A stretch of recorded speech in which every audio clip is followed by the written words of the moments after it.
Karantina merupakan salah satu protokoler yang harus dilaksanakan bagi mereka yang pernah mengunjungi tempat-tempat yang terjangkit atau zona merah. Nah, karantina ini seperti apa tahapannya dan kemudian seperti apa karantina yang benar? Seperti apa sebenarnya dok tahapan dari karantina ini? Karena ada karantina yang dilakukan oleh pemerintah terpusat, kemudian ada juga terpusat di desa dan di rumah. Jadi begini, jadi sebetulnya semua ada untung ruginya, ya. Baik-baik semua kalau dilaksanakan dengan baik, dan setelah dievaluasi kita akan memutuskan mana yang pas untuk setiap daerah. Ada karantina yang terpusat di kabupaten misalnya, ya. Itu keuntungannya dia kita siapkan tempat tidurnya, kemudian bangunannya sesuai dengan yang ideal harusnya, ya, karena sebelum dipakai kita siapkan dulu. Misalnya tempat tidurnya jaraknya harusnya 2 meter, kamar mandinya disiapkan supaya nanti lebih mudah dilakukan disinfeksi. Mungkin letak kamar mandinya apakah 3 kamar atau bed, ada 1 dan sebagainya. Tentu yang ideal kalau mau membuat betul adalah 1 kamar mandi untuk 1 kamar untuk 1 orang, ya. Idealnya seperti itu. Kemudian memang ini biaya ditanggung oleh kabupaten. Kemudian bisa saja jauh dari sanak keluarga, katakanlah dari Palu misalnya di sini, kemudian ditaruh di Maumere, tentu jauh. Kalau karantina terpusat di desa itu sama juga dengan di tingkat kabupaten, disiapkan dulu sebisa mungkin dilakukan secara ideal. Seperti tadi, kalau bisa 1 kamar tersendiri untuk 1 yang dikarantina plus kamar mandi dalam. Kalau tidak bisa, diatur misalnya 1 aula, boleh beberapa bed, tapi jaraknya minimal 2 meter.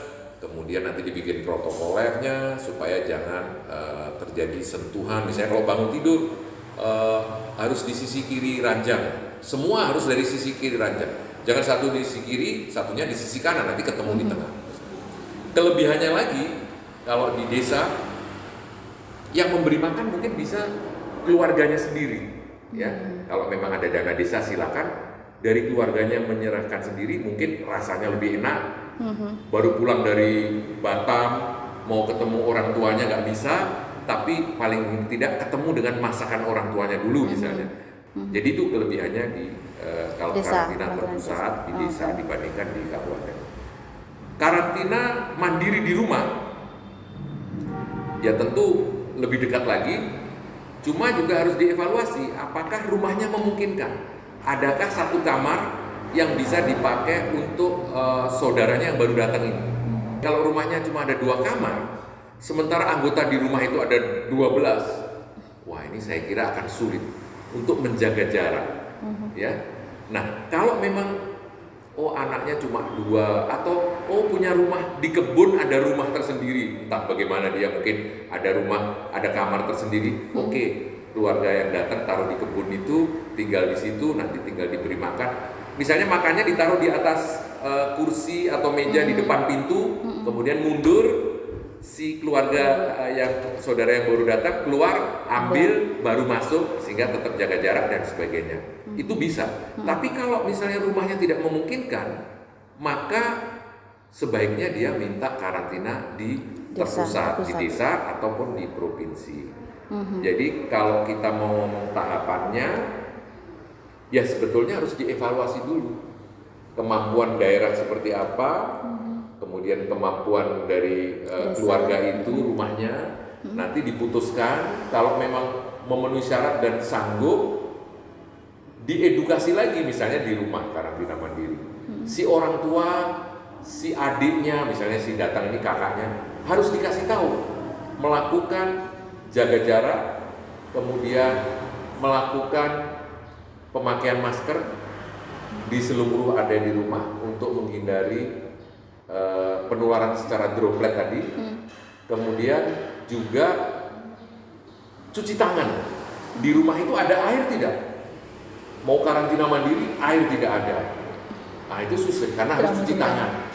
Dia siap nggak menyiapkan hand sanitizer kalau airnya tidak ada misalnya, atau ada sabun cair tidak.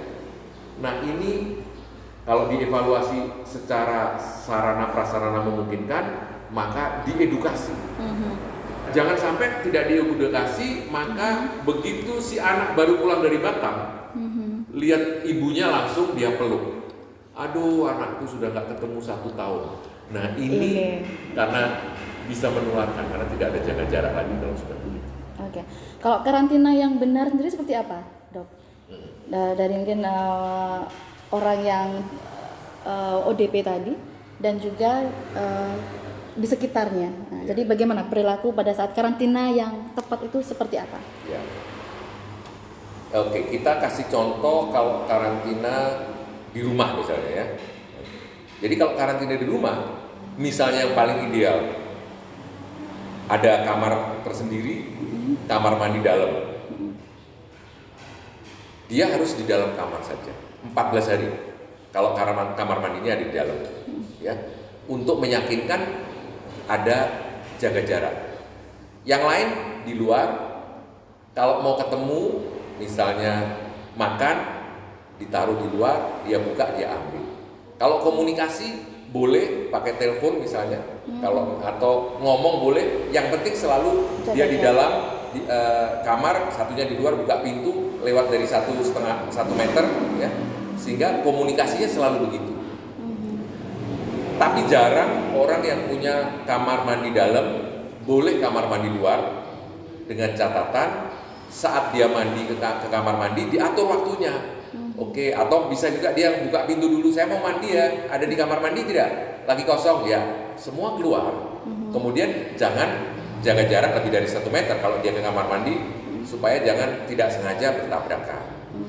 Pada saat ke kamar mandi, dia pegang gagang pintunya, kemudian masuk, mandi, keluar, pegang gagang pintu. Nah, gagang pintunya harus didesinfeksi, ya. Jadi dengan alkohol 70%, ya. Kalau barang-barang di kamar mandi dibersihkan dengan klorin 1:9 begitu. Kemudian dengan sabun juga dia sudah mati. Jadi tetap dijaga barang-barang yang kemungkinan kontak antara saudara kita yang sedang dikarantina dengan orang di rumah. Sebab kalau tidak, yang dikarantina tetap di dalam kamar, kemudian dia masuk ke kamar mandi, handle pintunya dia pegang, tangannya dia sebelumnya mungkin dipakai untuk menutup saat batuk sehingga virus corona ada di tangannya, kemudian nempel di gagang pintu, kemudian keluarga yang lain pegang gagang pintu. Setelah pegang gagang pintu, dia tidak cuci, dia ucek-ucek matanya. Menularlah katakanlah ke adiknya. Nah, adiknya keluar rumah. Dia tetap dikarantina, tapi adiknya tertular dari dia karena dia tidak karantina dengan benar. Si adik keluar rumah, orang sekitarnya juga nggak menganggap, oh adiknya kan nggak perlu karantina, boleh jalan. Nah itu dia nanti kalau batuk, kemudian tidak jaga jarak, masuk ke pasar, misalnya pasarnya padat, nah dia menularlah ke satu pasar kalau dia tidak pakai masker, tidak jaga jarak dengan yang lain. Ya. Perilaku ini berarti bisa sama ya, baik karantina di rumah maupun terpusat di desa ataupun di kabupaten atau provinsi. Perilakunya sama untuk saat karantina ini. Perilakunya sama. Cuma sebetulnya kalau yang karantina terpusat harusnya bisa dibuat lebih ideal karena ada yang ngatur. Kalau yang di rumah ada juga sih yang ngawasi, tapi kan di dalam. Misalnya yang terpusat kalau mau agak repot sedikit pasang CCTV bisa. CCTV-nya dilihat dari luar, ya yang ini kok agak dekat itu jaga jarak ya, Ibu Susi dan Pak Rudi atau apa misalnya ya. Kemudian tempat tidurnya harus dijaga, bagaimana protokol waktu mandi, urutan kalau mandi supaya tidak menumpuk, mandinya cuma misalnya ada 10 orang, kamar mandi 2, bagaimana? Oke, nomor urut yang sisi nomor 1 sampai 5 di kamar mandi A, 6 sampai 10 kamar mandi B, urutan mandinya bagaimana? Prinsipnya jaga jarak, pakai masker, cuci tangan sebelum memegang wajah dan cuci tangan setelah memegang benda yang tidak jelas, dan satu lagi desinfektan barang-barang yang kemungkinan dipakai. Karena apa? Kita selalu menganggap orang yang dikarantina ini adalah sudah tertular.